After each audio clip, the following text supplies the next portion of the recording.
The majestic sight of a Formula One race car sweeping through corners at speed is the public face of this popular sport. But away from the Grand Prix track, there is another hidden world of continuous technical development. A world that increasingly relies on digital simulation. I think we live in a digital world now, we have to recognise that, and in Formula One we are pushing the limits of simulation and the utilisation of computer power to absolutely understand where the performance can be found in the future.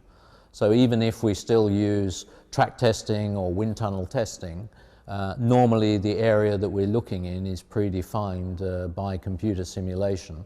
And we're looking in a fruitful area where we can cultivate performance.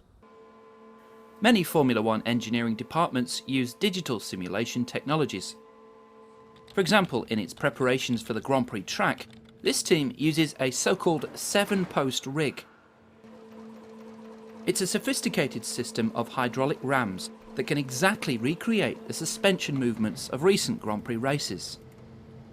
It's particularly important for a race like Montreal. It's very important because, contrary to other circuits, you have these chicanes where the more you can ride the curbs, the more you can straight line them, and the more time you're going to gain. That means if you have a car that handles perfect over the curbs, you take them with you, and you're going to gain a lot of speed and lap time just only in the chicanes, which you don't have to gain on the rest of the circuit.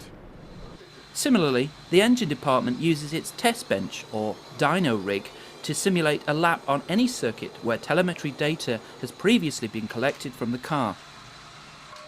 Typically before Canada or any other race, we have in our computer the complete throttle behavior that maybe can reproduce Jarno's driving style, or even a virtual driver that is trying to make his lap time in this, with a dyno. And in this way, we can already start to anticipate some potential problem in terms of engine response or engine mapping that the driver and the team can find directly in Canada. Perhaps even more useful is the almost real-time application of this technology.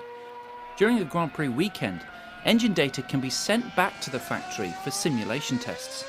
For example, if during the weekend a driver experiences a particular problem in a certain corner, we can download all the data, reproduce it at home, work with the right time, with the right tools here, and then hopefully to give some suggestion to help the people on the track.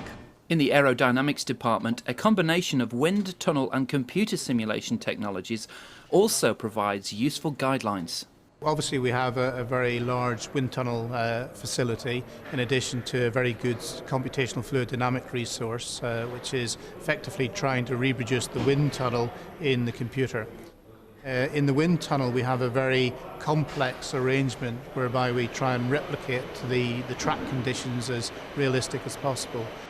In CFD we then try and match the model and the computational model to the tunnel, so we can try and improve the correlation from CFD to the tunnel to the track.